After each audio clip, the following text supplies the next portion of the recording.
मैं जरा फारूक हबीब साहब से भी कुछ चीजें पूछ लूं। मुझे एक आखिरी बात मेरी सुन लीजिए, जो करप्शन की उन्होंने बात की, मैं सिर्फ ये कहना चाहता हूं कि हमने आटा, चीनी, एलएनजी, बिजली के स्कैंडल नहीं किए थे। और पंजाब में आज भी आप पूछे ना, एहसन जमील गुज्जर अरबों रुपए के डाके डाल रहा है, पूछे वो कौन है, ये फरा बीबी कौन है जो ट्रांसफर पोस्टिंग्स करवाती हैं? यार ये बताएं नहीं कौन है, ये हर जगह हर कोई आके उनका जिक्र करता है।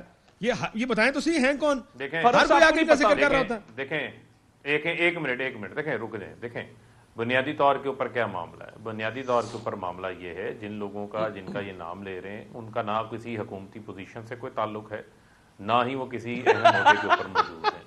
लिहाजा तो फिर क्यों फैसले ले रहे हैं पंजाब के? जो है वो इस किस्म की बैठ के फरवीलियस किस्म की बातें करना वो मुनासिब नहीं है, ना ही उसके अंदर कोई जान है। अब जरा आप मैं हल्फ देने को तैयार हूं। पर क्या मामला? मेरा अपना बंदा गया, आप हल्फ देते रहे, मेरा अपना बंदा आप हल्फ देना। अच्छा चले जाएं, अच्छा सुन लेना। आप मुझे बात मुकम्मल कर लेने देना, मुझे बात मुकम्मल करने दे भाई। आपका मकसूद चपड़ासी या मसरूर अनवर सामने आ गया है, तो मुझे तो बात मुकम्मल कर लेने देना।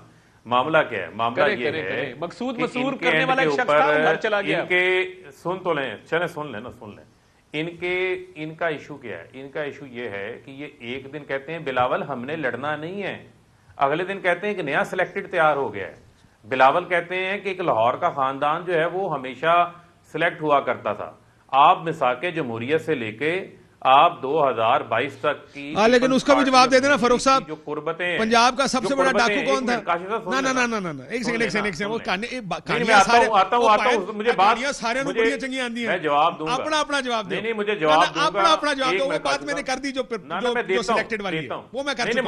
मुझे अपना जवाब दे कि क्या जो पंजाब का सबसे बड़ा डाकू था, क्या वो आज डाकू नहीं रहा? करने सवाल चलें, आपका सवाल हो गया। आप जरा मुझे बात मुकम्मल करना। ना बात क्या, सवाल का जवाब देंगे ना आप, अपनी मर्जी की बात। मैं इसका जवाब देता हूं ना, मुझे आप बात तो करने देना।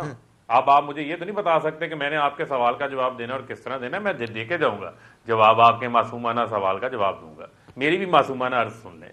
देखें इनका क्या मामला है। इनका मामला ये है कि ये जितनी लड़ाइयां आपस में एक दूसरे के साथ हुई, जितनी कुर्बतें हुई, वो खत्म हो जाती हैं। मैं आपके सवाल के जवाब पे आ रहा हूं। आपको याद होगा कि ये गालिबन पीर पगाड़ा साहब ने ये जिसने भी कहा था, उन्होंने ठीक कहा था कि जब नून लीग मुश्किल में होती है तो ये घुटनों को हाथ लगाते हैं, जब ये ताकत में आते हैं तो ये गर्दन से पकड़ लेते हैं। और ये बार बार इन्होंने किया। ये शरीफ डॉक्टराइन का हिस्सा है। जहां तक आपने कहा परवेज लाई के हवाले से, बात की, तो हमारी कोलिशन गवर्नमेंट है, हमारी जरूरत थी, हमें गवर्नमेंट बनानी थी।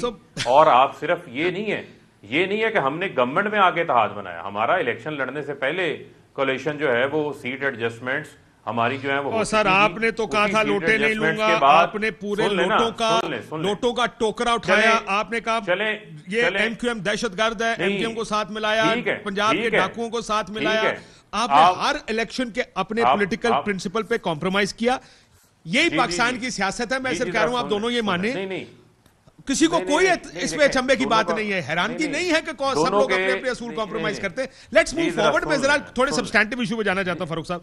दोनों के आप आ जाए सब्सटेंसिव के ऊपर, लेकिन सिर्फ याद रखें कि अल्ताफ हुसैन के खिलाफ स्कॉटलैंड यार्ड में जाके मुकदमात भी इमरान खान ने ही कायम किए थे। उसको टेक ऑन भी इमरान खान ने किया था। कराची जाने के ऊपर पाबंदी भी इमरान खान पे लगी थी। मुझे बताइए, कोई बोलता नहीं था फारूक साहब, जब टीवी पे कोई नहीं बोलता था। ये जो मसला है तरीके अदम एतमाद लाने का, do you think it's a settled issue?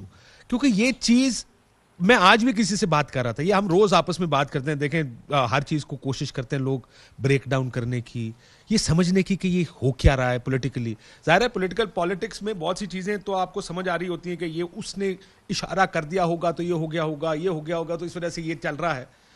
बहुत से लोगों से बात करने के बाद भी अभी ये समझ नहीं आ रही आखिर अदम एतमाद। ऑपोजिशन अपने आप को यूं बाहर बड़ा एक स्टेप लिया है ऑपोजिशन ने, वो इस वजह से कि अब रोज उनसे सवाल पूछा जाएगा। जो मैं अभी पूछूंगा तारड़ साहब से, आखिर कब तारीख बताएं, रोज इनको तारीखें बतानी पड़ेंगी।